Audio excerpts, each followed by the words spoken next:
Hi, I'm Amanda Morgan, and this is Not Just Cute, the podcast, where we discuss all kinds of topics relating to intentional whole child development and supporting the critical work of parents and teachers of young children. I want you to think back to your first memory of cooking. For many people, that memory includes spending time with special grown-ups or the thrill of doing something all by yourself. For others, that memory comes much later in life, maybe even the first time you were on your own out in college trying to figure out how to make food. One of my first memories in the kitchen is setting out to cook just like one of my heroes, Chef Brockett from Mr. Rogers' Neighborhood. I thought I was recreating exactly what he was making, but whatever concoction of powdered sugar and more powdered sugar that I was throwing together was really just not quite a match, and really quite a mess. I remember dropped eggs, one on my head actually, as I was stretching to reach it from the fridge, which is really just a reminder of how big a fridge is to a 5-year-old. And I remember lots of messes and lots of failures. But I also remember lots of smiles as I shared my successes and lots of quality time learning family recipes from the people I love most. And in retrospect, I also recognize a lot of freedom and trust in that domain as a conscious gift from my parents, and I'm so grateful for it today. Cooking can be a powerful activity for young children. From literacy skills, math skills, fine motor skills, and sensory and science experiences, along with the confidence that comes from taking risks, learning from failures, and sharing time and food with others, time in the kitchen with children is time well spent. I've invited my friend Tiffany Dahle to talk with us about her experiences with teaching children to cook. She's the author of 2 cookbooks for kids, the Ultimate Kids Cookbook and the Ultimate Kids Baking Book, and author of the blog Peanut Blossom. In the interview, you'll hear her mention that the baking book hasn't released yet, but it actually just came out yesterday, which is very exciting. She has some fantastic things to say about the importance of starting small, cooking and baking as a type of play, and why managing risk has everything to do with experience and practice rather than avoidance. You can find show notes for this episode at notjustcute.com/podcast/episode 30. This topic is also addressed in the Why We Play collection with a letter sharing why we play in the kitchen. If you'd like to own this letter too and want to share the importance of play with those around you, make sure that you hop over to notjustcute.com/whyweplay to download a free sample letter and get the conversation started. People just don't value what they don't understand. Why We Play is designed to help people understand and value play in the lives of young children. Start spreading the word at notjustcute.com/whyweplay. Okay, I'm so excited for you to hear from my friend Tiffany, so let's jump in.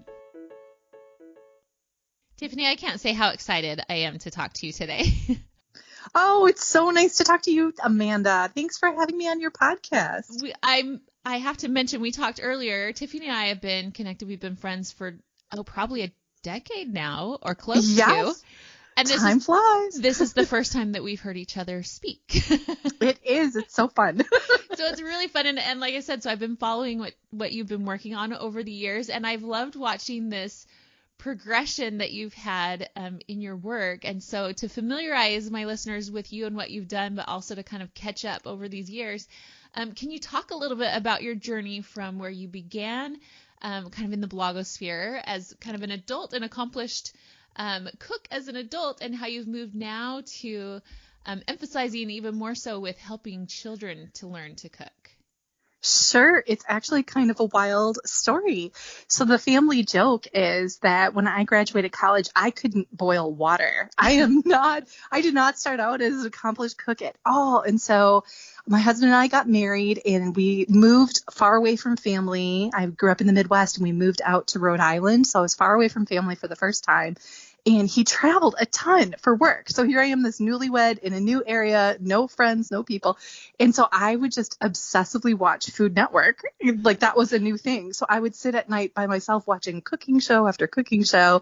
And then he'd come home at the end of the week and I would experiment on all these things on him, and countless failed experiments of recipes over years and years and years. I remember one night just crying over whatever had burned. And I remember him telling me that his mom had 20, 30 years of experience. He's like, you're comparing yourself to someone at the end when you're at the beginning. Like, just keep at it. And it was just such an encouraging thing.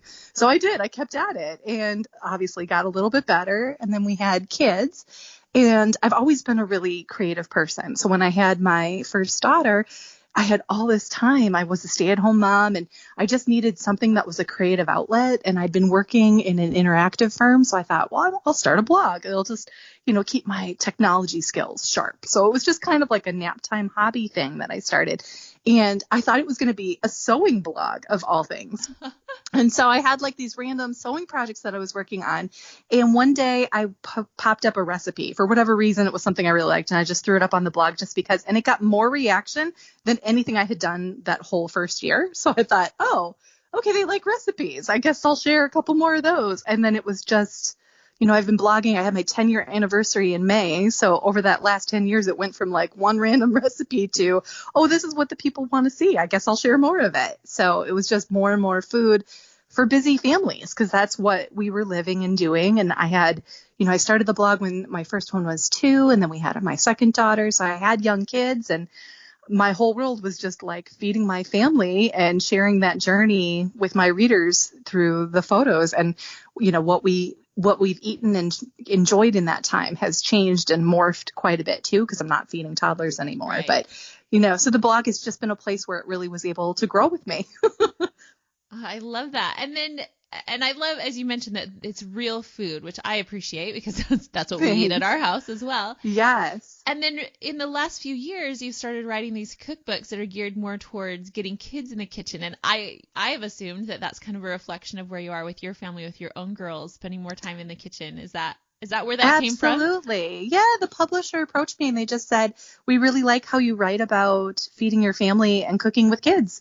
And I just thought, oh, I'm doing something right, because that is what I was doing. I am just sharing us and our family. So it was really nice to get that validation. So the first cookbook, I pitched them the idea of cooking with kids, because I do feel like I didn't start my journey until I was 25, 26. Like, there's no reason to wait that long. Kids should be able to provide for themselves in their 20s, and when they're out on their own, they shouldn't be making, frozen pizza or takeout or whatever. They should have some basic skills. And I had no interest in it as a kid. And so I thought, how can I make it more fun?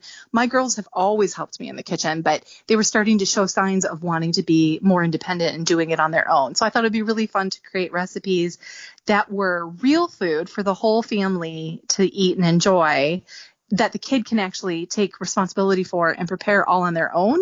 And they love it, because I'm not a animal sandwiches mom. That's just never been my thing. I think it's really cool that there's some really creative people out there that turn food into other things. For me, it's just about we have to get food on the table. Right. So I want food that everybody's going to really love eating if we're going to invest the time and the money in the ingredients. And then hopefully at the end of it, if these are recipes my kids have been making for so many years, they're ones that they'll start out with when they're an adult on their own as well.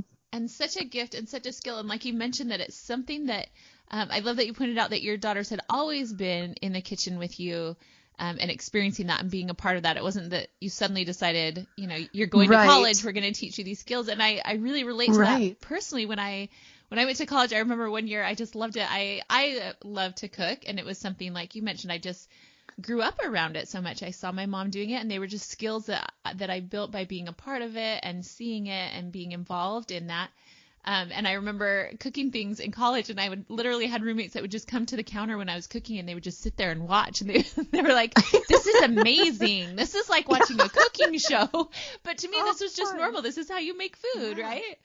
Right. So you've watched your daughters take part from when they were younger up till, and I didn't have you mention how old they are now. Maybe you can mention that. But what has been kind of the progression that you've seen in the ways that they can help in the kitchen? And what you find are some of the biggest benefits that they and children in general gain by being in the kitchen and being involved with cooking and food preparation.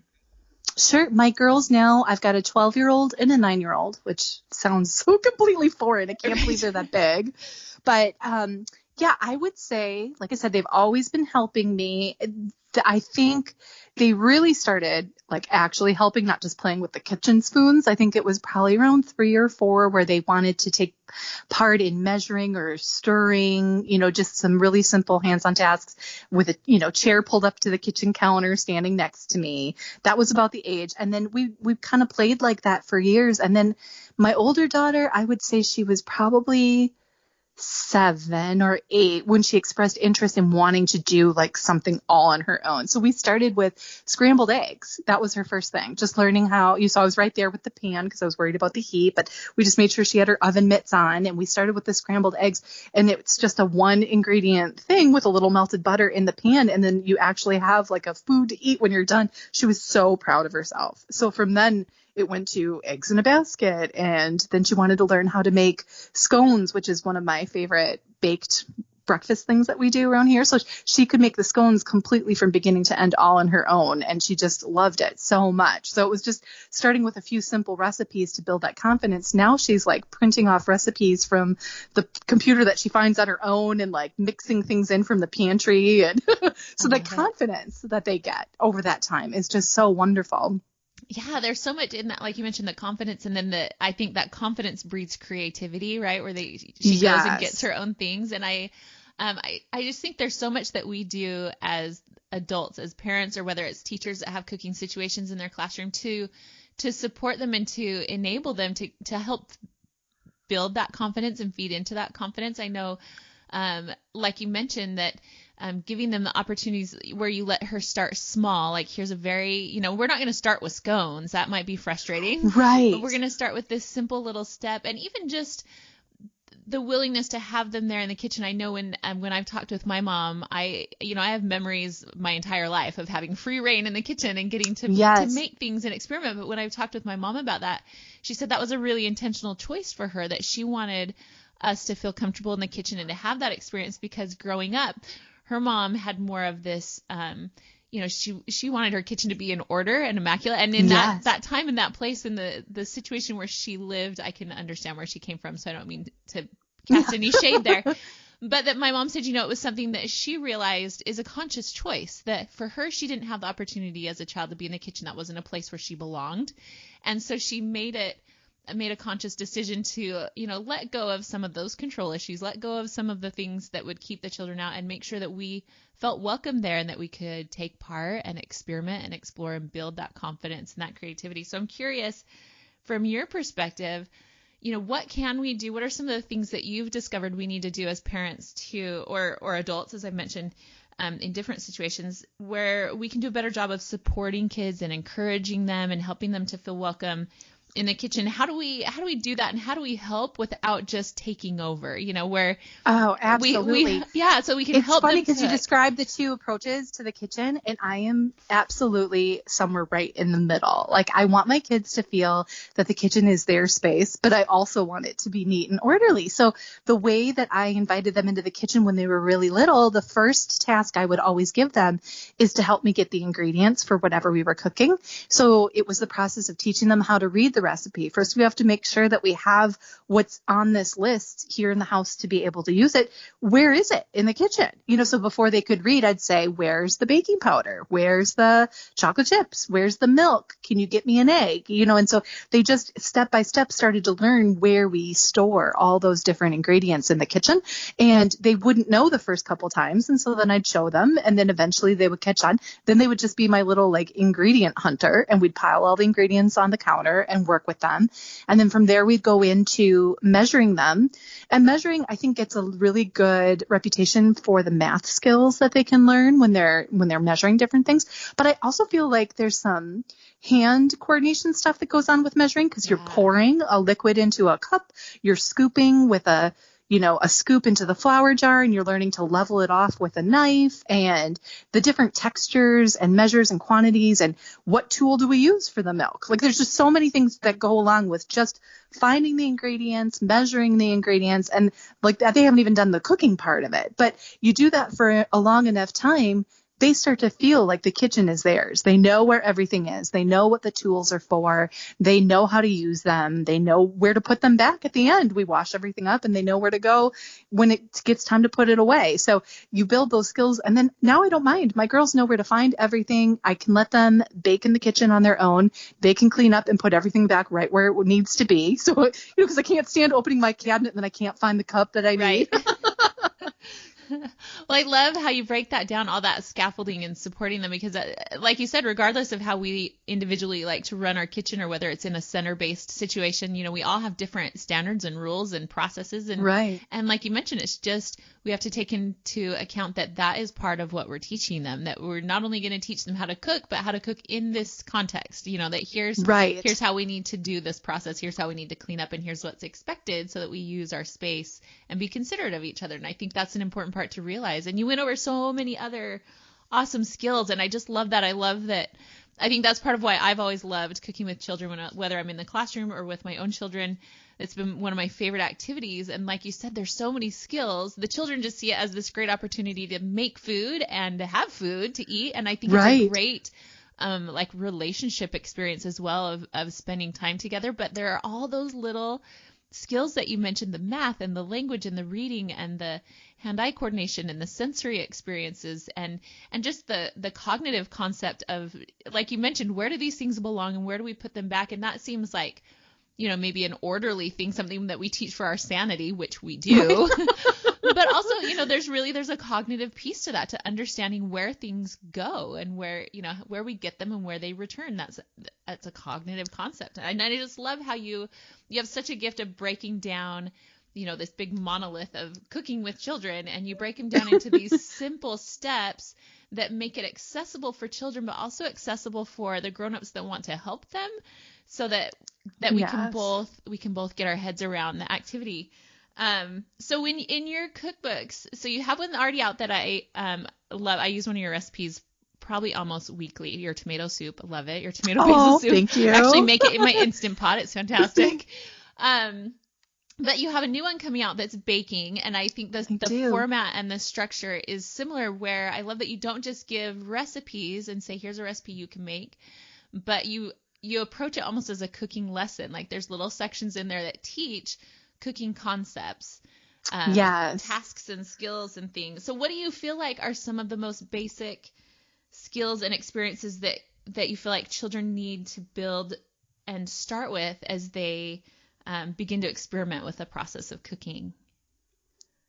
Well, that was really fun. The two books had really different approaches to it. I guess when I went to sit down and write the baking book, it really highlighted how different baking is from cooking. Mm-hmm. And the first book is all about cooking. So for them, we went with a slightly younger audience, and we broke the recipes down because I wanted it to be real family food, not just, not just a sandwich. I wanted them to be able to have a real dinner by the end of it. But a real dinner, a lot of it requires some fairly adult skills I didn't think parents would feel super comfortable letting their little kids do. So we wrote the recipe in 3 sections: things that the kids can do independently, things that mom or dad should do, or grandma, whoever, an adult helper can do to support the child. And then the 3rd section is the teamwork, the things that you're doing together to finish the meal. And so I was really careful that the things that the parents, I wanted it to be the shortest list as possible. I wanted the kids to do as much from the recipe as they could. So the parents are mostly just working with like a big knife if there's something that's really tricky to cut, or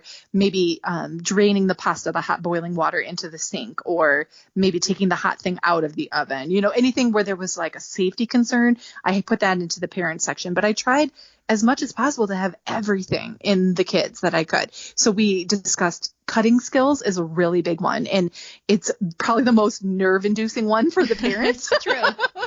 So we went and found workarounds. Like, I really suggest using a manual food processor so their fingers aren't anywhere near the knives. And the kids, my girls, love using that tool with a little pumper on the top. And it's a really affordable little kitchen gadget. And we use butter knives and cookie cutters and things like, anything to avoid the chef knife. So we tried to pick as many recipes as possible that had ingredients that the kids could prepare with alternative cutting methods, Right. And it was a big focus on, like simple things like sauteing and, bringing water to boil, but maybe not necessarily interacting it. But you just, how do you heat and cook the food was the focus of the first one. So, but with the second one, we couldn't really do the 3 sections for the recipes because baking is very linear. Cooking, you can kind of like, someone can be doing this and someone can be doing that. And if it's in different orders, it doesn't really matter. It generally turns out the same at the end. But baking, it's like you have to put the butter in the bowl. Then you have to add the sugar.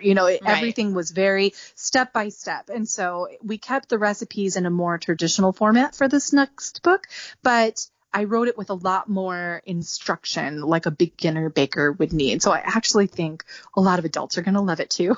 Right. People who don't bake a ton or don't have really great kitchen skills, I think they're going to love it. It's not a juvenile book in any way. It's just really explained thoroughly, like crack the eggs into the bowl and look for shells, Right. Get the shells out. Now proceed on to the next step. So yeah, mentioning all those little things that we take for granted. I know sometimes when I'll write out recipes for people and it's really just like, here are the ingredients and here's what you do. And they'll look at me with these big eyes. Right. What else am I supposed to do? And I'm like, well, don't you know? Right. So you Yes. really do have a gift for breaking things down to the smallest step. And I think that's particularly important Thank you. when we're helping young children or beginners. But again, to not make it overwhelming for them and to come to, I think when we come to a cooking experience with young children and we make those assumptions that they already know the things we know, that it just really brings up that, probability that they're going to feel frustrated or feel like, Yes. I'm just not good at cooking, when really it just means I didn't give you very good directions. So we're going to back up. And I think that that's a lot of how we do anything with young children, that we need to back up and really look at it through their eyes of, okay, what do they really know as they come to this activity and how can I support them and fill in those blanks so that they can be successful? When I was in 4th grade, it's one of the few school memories that really imprinted. I remember we did a unit on writing instructions, and our teacher had us write instructions on how to make a peanut butter and jelly sandwich. Right. And so we went home and we did that. And then the next day we come in with our little assignments, and she had the ingredients at the front of the class, and she would read through our instructions out loud and try to follow them. And literally, if you did not say, unscrew the lid from the peanut butter jar, she wouldn't do it. And she would just sit there jabbing at the knife at the closed jar, unable to get to the peanut butter. And that lesson has stuck with me. I swear that's what made me you have to really channel what they do or don't know and go from there, not what you think you know. Yeah.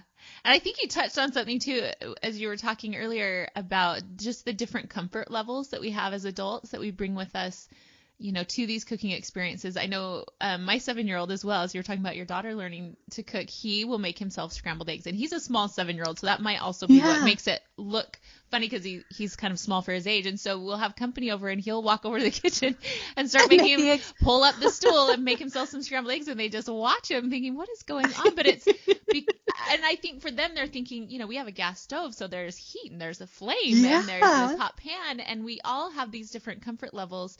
But I think it's important to recognize that what makes something safe or not safe is whether or not we've taught the skills. So when you talk about teaching children the cutting skills, right out of the chute, that might make someone feel uncomfortable that, young children can't cut with these big knives. Well, yeah, if they've never used a butter knife, I probably wouldn't hand them a big sharp knife. And so recognizing that we have these comfort levels, or maybe if you're in a center, you might have specific policies, but that, like you mentioned, there's always a workaround or step down a few steps.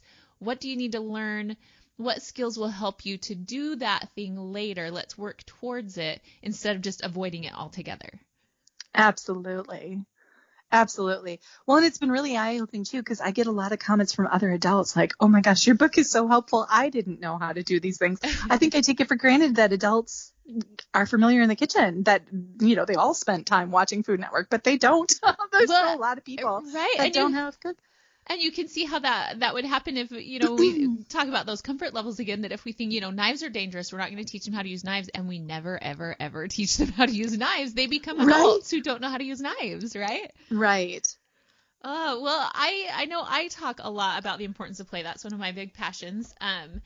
And all the different ways and the different variations of play that we have. And it's fun for me when I go to train teachers about the importance of play and why children need it, but also why all of us need it. It's not just a child development need, but a human development need. And as we talk about what play really is and what it looks like and what it does for us, and when they start to get that understanding, then I will ask them, so how do you play? What is play for you? And it's always fun for me because I'll often hear from adults that cooking is the way that they play, that they like to create in the kitchen, or they like to, just spend time cooking, that fits all of the parameters of play that we've talked about.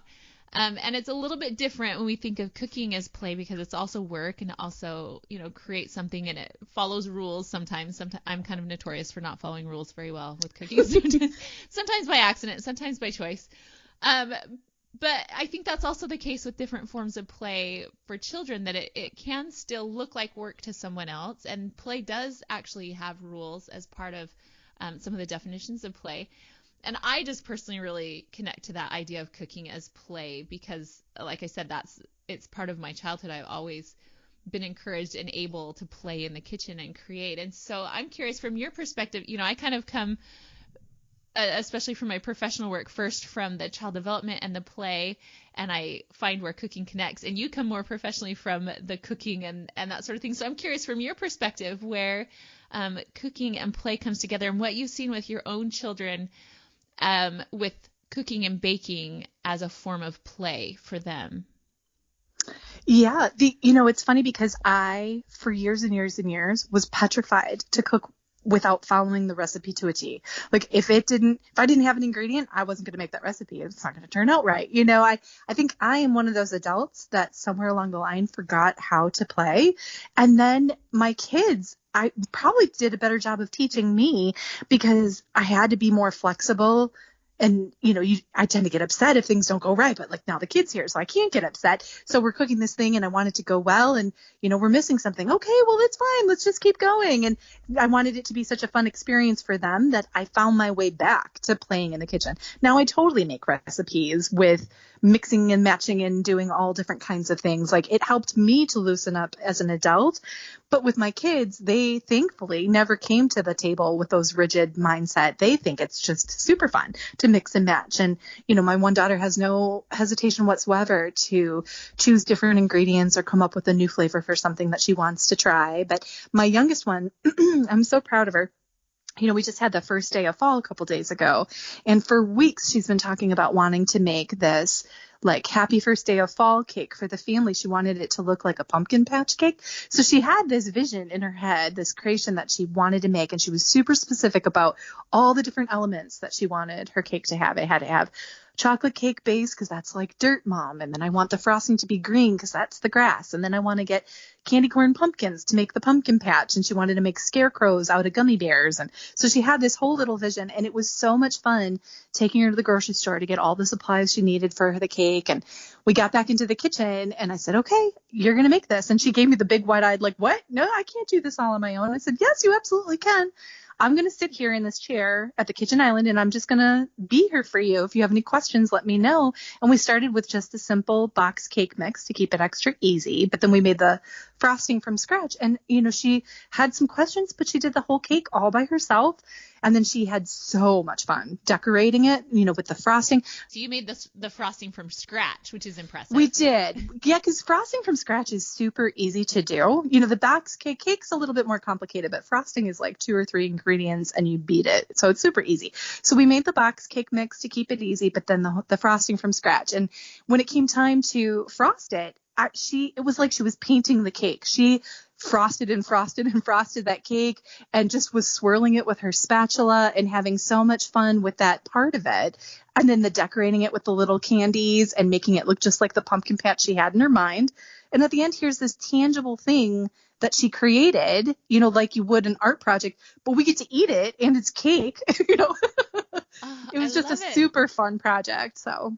And what a fun experience for her to have that ownership from the whole process of planning and preparing and just owning all of that. It's such a great experience for her, and like you said, for everybody else who gets to eat it, right? And, and even the confidence that comes from that, I think that's part of, for me, especially like I mentioned in college, I loved cooking because I loved cooking. But then when I saw other people's reaction, especially these poor students who had been away from home cooking for so long, it was like I felt like a rock star. So I think there's so many ways that it builds your confidence in being able to do a thing that is, useful as a life skill, but also to do something that is creative and expressive, and also to do something that is serving others. I think all three of those things just really do a lot for us personally, in our confidence and all of those. It's just so powerful. Absolutely. I know my girls, huge benefit for me as a mom. Mother's Day comes, they love making me breakfast that day, and they know how to. Right. It's like I get to actually enjoy really good breakfast on Mother's Day. It's a great return on your investment. It is. But the serving part, they get so proud that they did something for me, and that it's real and that it's actually appreciated. Not that all the sweet Mother's Day cards and projects that they do at school aren't lovely, but like to be able to serve your mom a real meal like she does all the other days of the year, I think that my kids just love that part of it. Oh, that's awesome. Well, before we go, just a few things. One, I want to spring a bonus question on you. I'm curious what your favorite recipe or thing is to cook, and what your favorite recipe is when you're like cooking with a child. So for me, I know one of my favorites whenever, like if I have kids visiting, they're like, let's make something. It's almost always, I have a chocolate chip cookie recipe that's just burned into my memory, right? I can pull the things out and do it. And that's one of my favorites to do with young children, is just make chocolate chip cookies, or just to make the dough as a base and let them choose, get creative. Are we going to put in chocolate chips, or should we put in this candy, or should we put in something else? So I'm curious for you what your favorite thing is to make, if it's just yourself cooking, you enjoy cooking, and then what it is if you're cooking with your children or other children. What are some of your favorite recipes to cook? Sure. For me, honestly, my favorite thing to cook is the next new recipe I'm going to try. I don't have like one that I love. I love trying new things and seeing how they turn out, and how can I tweak it so that my family will like it better than how it's written right now. That's my favorite. I love that. And like Italian food and Chinese food in specific, those two categories of things. But whatever new thing I'm trying, that's my new next thing.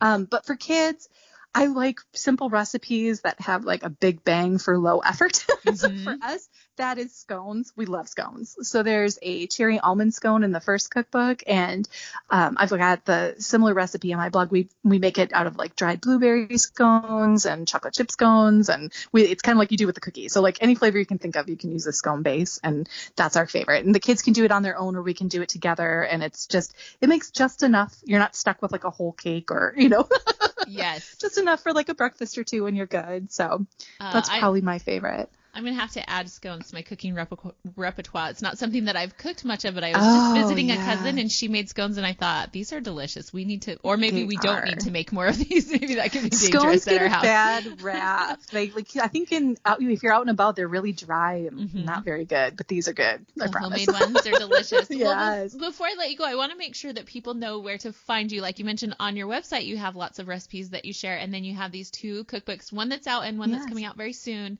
If you can share those and the names of them, and I will put links in the show notes as well so that people can find those links.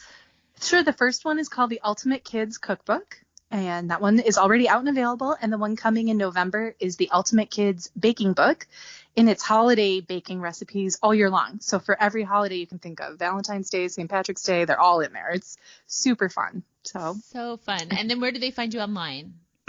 I blog at peanutblossom.com. Awesome. Well, Tiffany, it's been such a joy to talk to you. I just love watching the things that you do, and it's been so fun to get to talk to you now, and so fun to share these things that you've put together and to share those. I just love the thought of other young children picking up these books and igniting a new love for cooking, and for parents and other adults to be able to engage with them and have that positive experience together. It's just so awesome. So thanks for sharing your gift. Aw, thanks for having me. Thanks again for listening to Not Just Cute, the podcast. You can find show notes at notjustcute.com/podcast/episode 30. You'll also find links to Tiffany's books and her blog, along with other interesting tidbits addressed in this episode. There will also be a link to the Why We Play letters, so you can check those out and download the free sample letter. I'm Amanda Morgan. You can read more on my blog and sign up for the Not Just Cute newsletter at notjustcute.com. And follow me on Facebook. That's facebook.com/notjustcute. Thanks for listening today, and thank you for standing up for children and for childhood.